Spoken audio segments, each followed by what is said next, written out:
안녕하십니까. 여러분은 지금 어떤 고통 속에 있습니까? 사실은 고통 없는 인생과 삶이 없다고 생각합니다. 제가 오늘 소개해 드릴 책은 양 기자님의 모순, 98년도에 출간됐죠. 벌써 27, 8년이 지난 책인데 역주행이라고 그래서 작년에 다시 많이 읽혀진 책입니다. 재작년하고.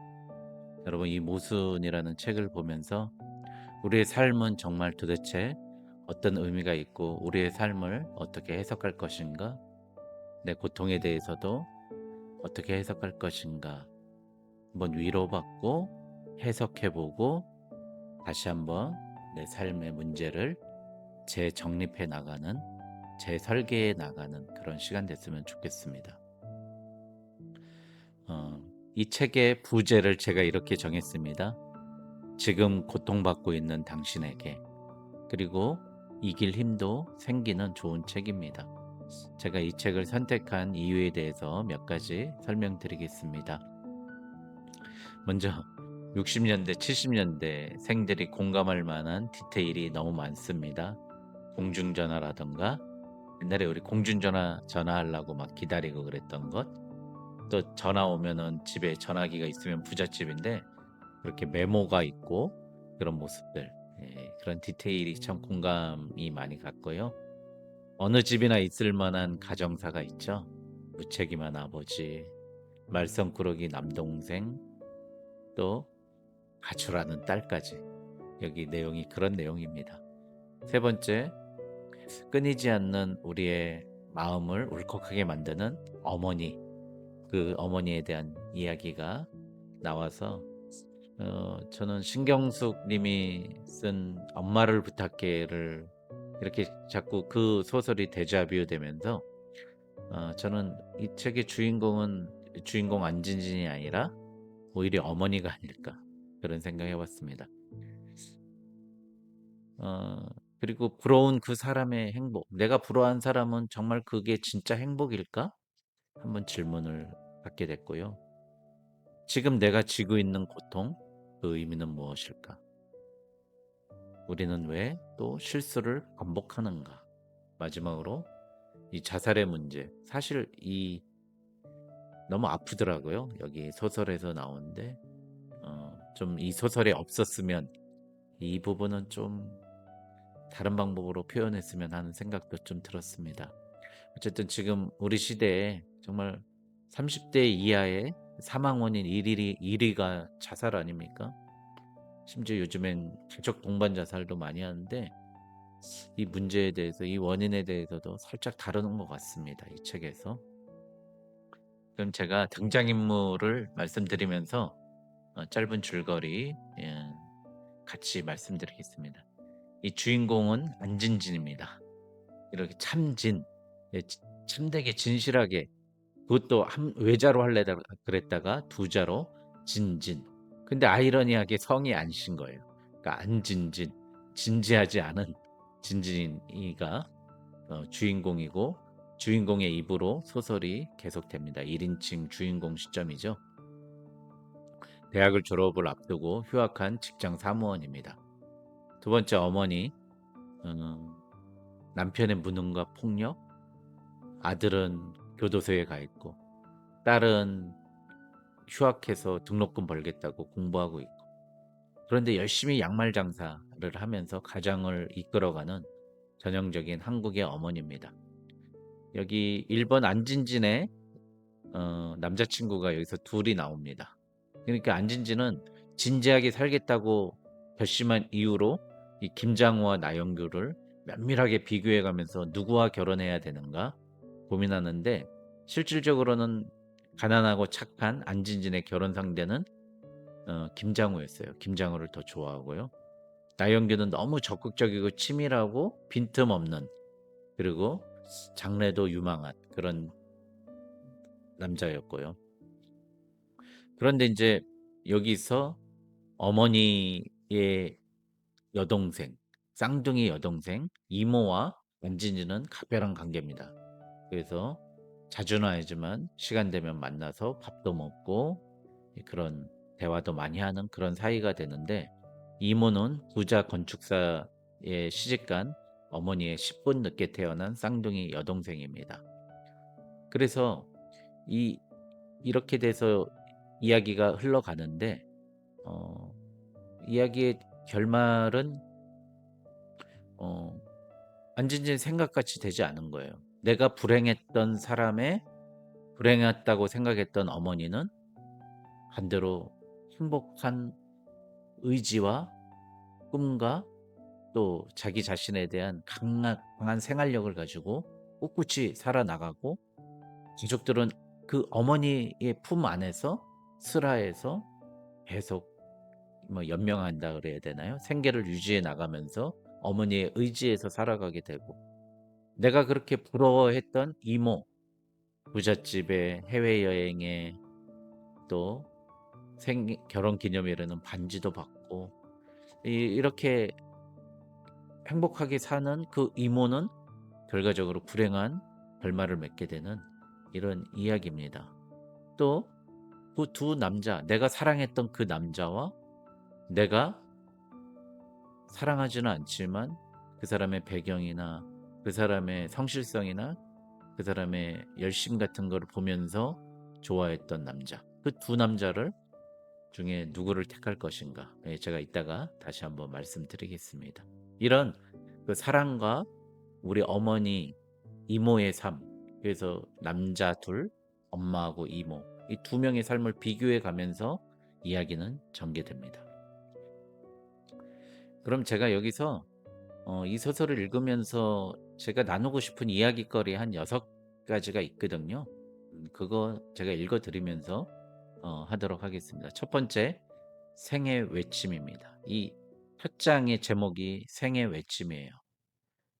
안전이 이렇게 얘기합니다. 어느 날 아침 문득 정말이지 맹세했고 아무런 계시나 암시도 없었는데 불현듯 잠에서 깨어나는 순간 나는 이렇게 부르짖었다. 그래, 이렇게 살아서는 안 돼. 내 인생에 나의 온 생애를 걸어야 해. 우리도 한 번은 내 인생에 대해서 한번 진지해지면서 한번 인생의 온 생애를 걸 만큼 중요한 그런 외침과 계기가 있어야 될 것 같습니다. 이 주인공 안진진도 이런 외침을 시작하면서 자기 삶에 있는 주변인들과 자기의 삶에 대해서 면밀히 관찰하게 됩니다. 그러면서 나는 나의 인생에서 진실하고 또 매 순간 온 생애를 걸어야 되겠다는 생각, 결단이 서면서 그동안 사람들이 생각하는 이중잣대에 대해서 안진지는 비판합니다. 우리들은 남이 행복해하지 않은 것은 당연하게 생각하고 자기 자신이 행복하지 않은 것에 대해서는 언제나 납득할 수 없어 한다라고 서술합니다. 마찬가지죠. 저도 참 못돼 가지고요. 다른 사람이 불행한 것은 아유 저러니까 저러지. 게을러서 저러지. 뭐 이기적이니까 저러지. 그러면서 그 사람의 불행에 대해서는 당연하다고 생각하고요. 내 자신에 대한 불행에 대해서는 다 남의 탓되거든요. 부모 탓되고 여기도 안진진도 나는 더 이상 우리 엄마 탓되지 않겠다.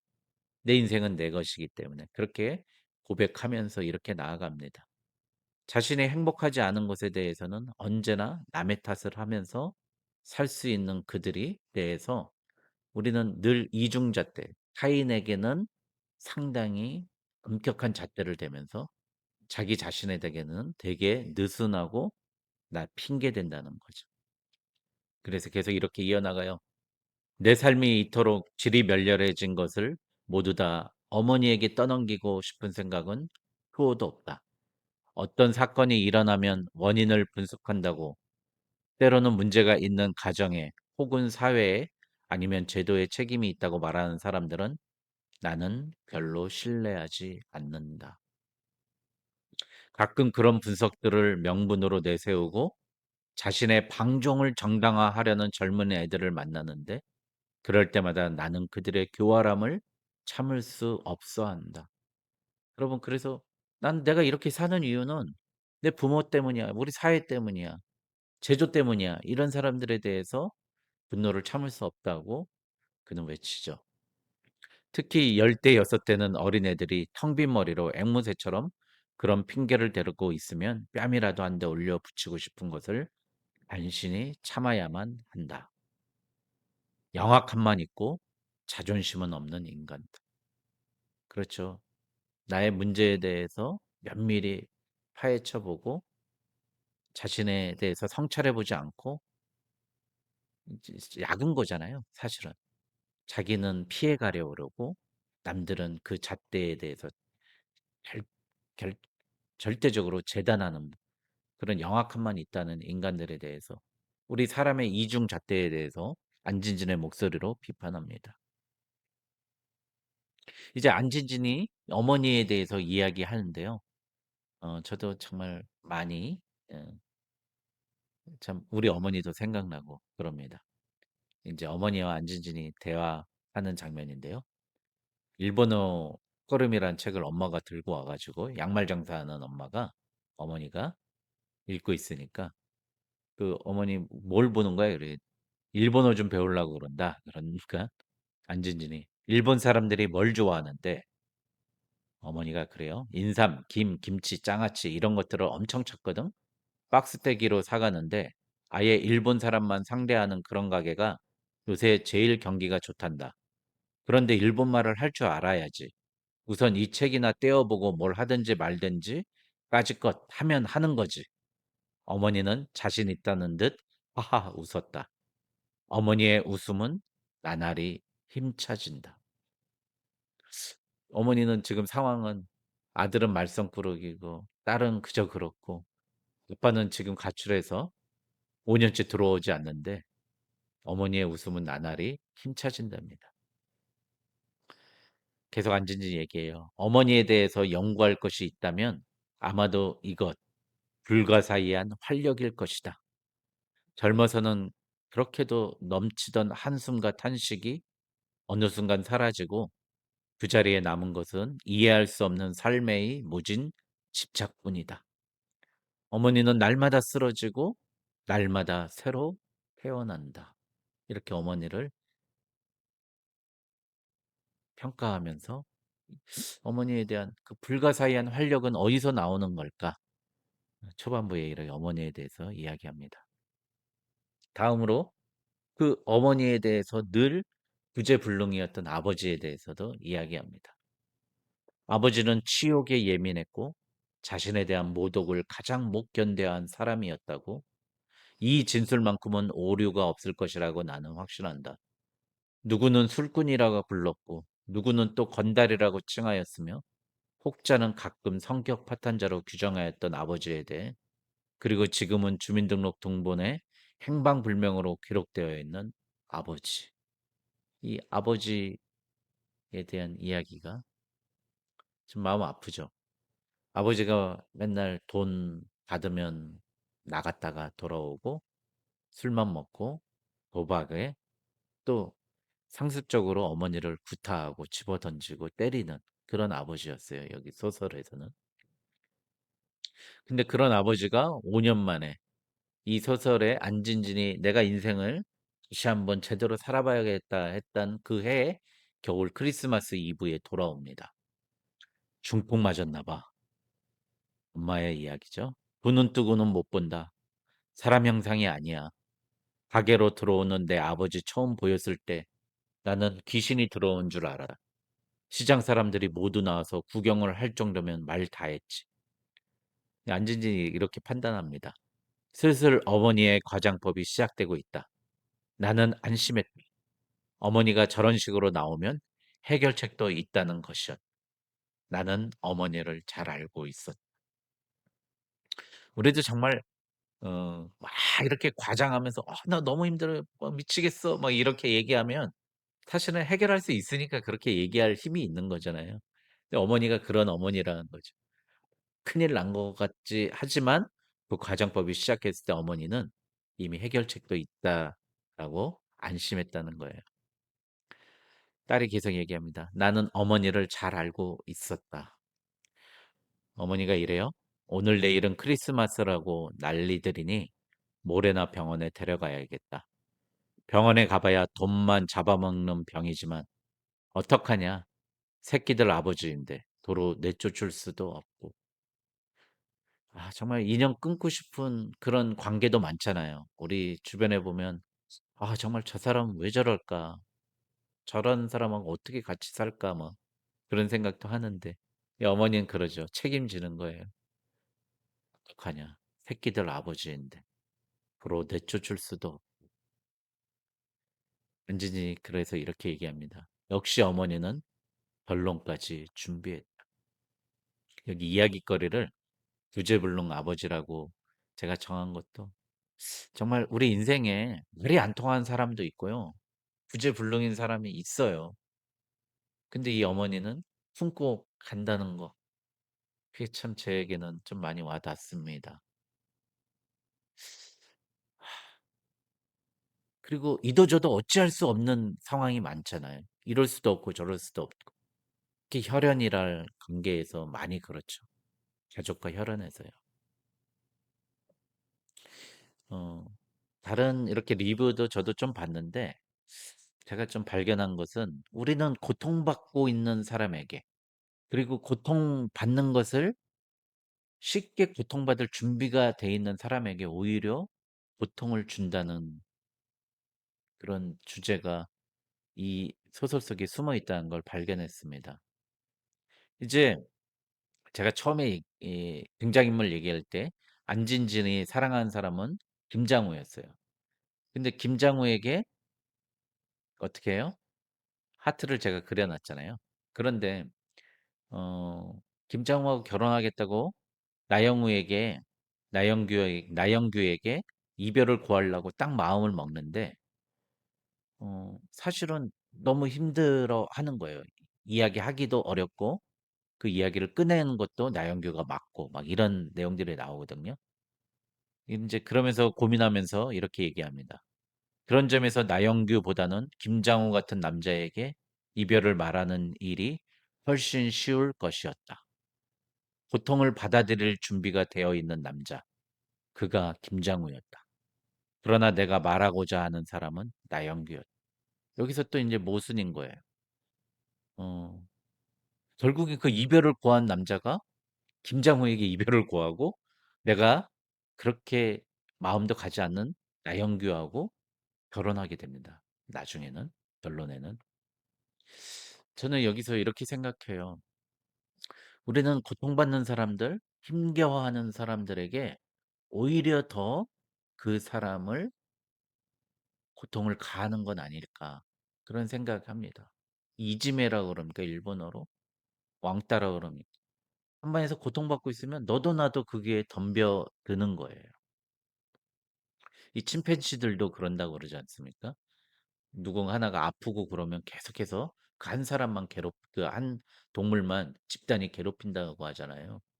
이 나영규는 늘 실패하고 어렵고 힘들게 사는데 결국 주인공 안진진도 고통을 준 사람은 나영규가 아니었고 강한 나영규가 아니었고 김장우한테 고통을 주는 거예요. 그러니까 내가 누구에게 해코지하거나 피해를 주는 심리를 보면 약자라는 거죠. 우리는 약자를 그렇게 괴롭히려고 한다는 거죠.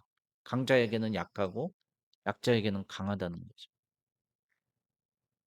이제 여섯 번째 이야깃거리로 행복과 고통에 대해서 저는 이 책이 주제라고 생각합니다. 엄마하고 이모의 삶이 그 맞선 보는 순서 그거 틀려서 엄마는 기고한 인생을 살고 이모는 그렇게 행복한 인생을 사는데 쌍둥이인데 근데 행복과 고통의 문제에 대해서는 사실 정반대였던 거예요. 이모가 안진진에게 자살을 기도하면서 마지막으로 편지를 보냅니다. 조카에게. "나 이제 끝내려고 해. 그동안 너무 힘들었거든. 무엇이 그렇게 힘들었냐고 묻는다면 참 할 말이 없구나. 그것이 나의 불행인가 봐. 나는 정말 힘들었었는데 그 힘들었었던 내 인생에 대해 할 말이 없다는 건 말이야.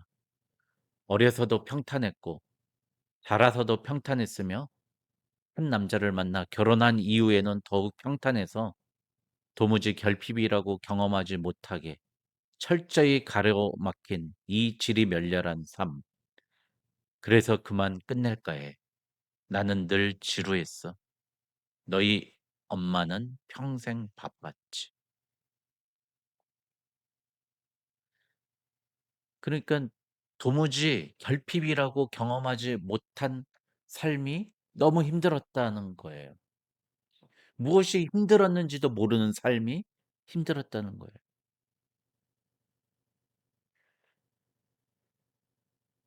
그런 언니가 얼마나 부러웠는지 모른다.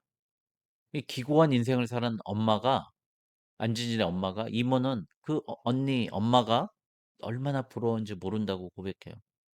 "나도 그렇게 사는 것처럼 살고 싶었어.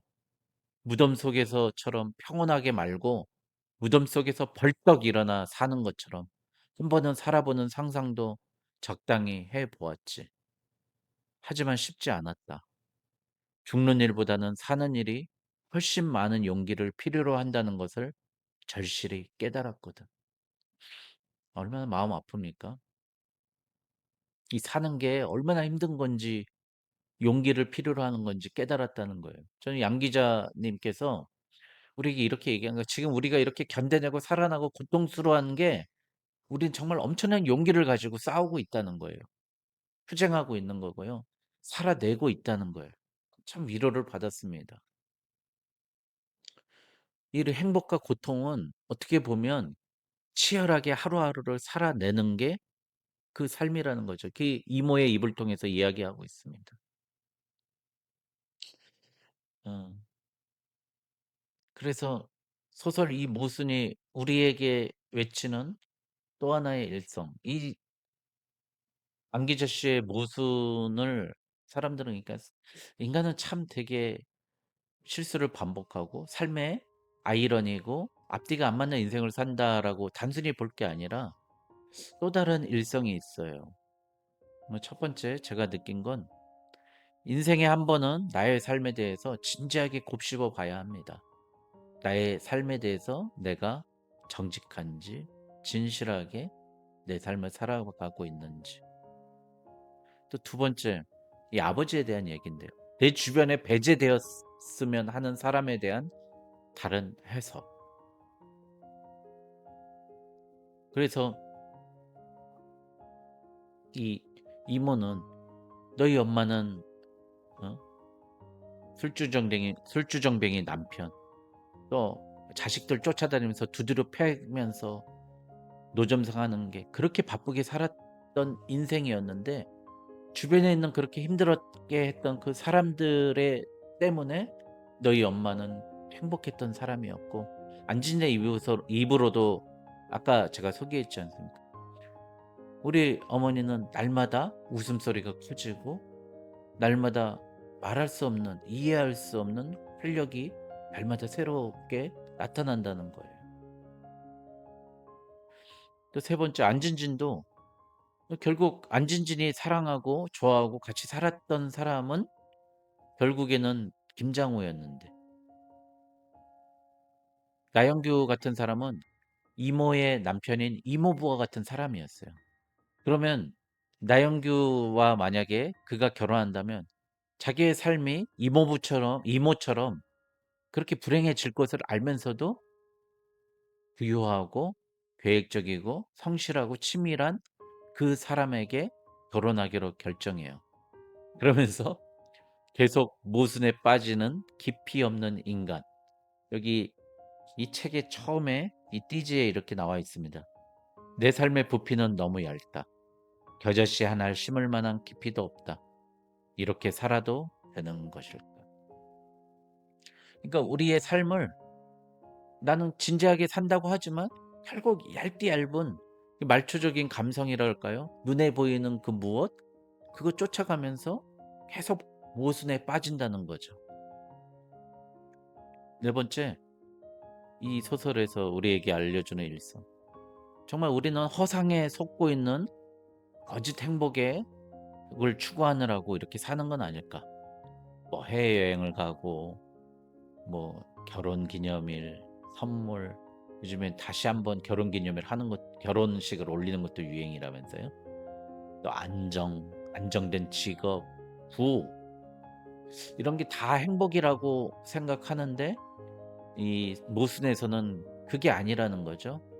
나에게 주어진 힘든 일들, 어려운 일들, 나에게 주어진 과제, 숙제를 하나하나 풀어 나가면서 그 문제들을 해결해 나갈 때 정말 행복을 느낄 수 있다. 이게 쉽지 않은 말이에요. 이것도 되게 어려운 말이고 이런 말을 하는 저도 되게 부끄럽습니다. 그게 과정이 너무 어렵거든요. 힘들거든요.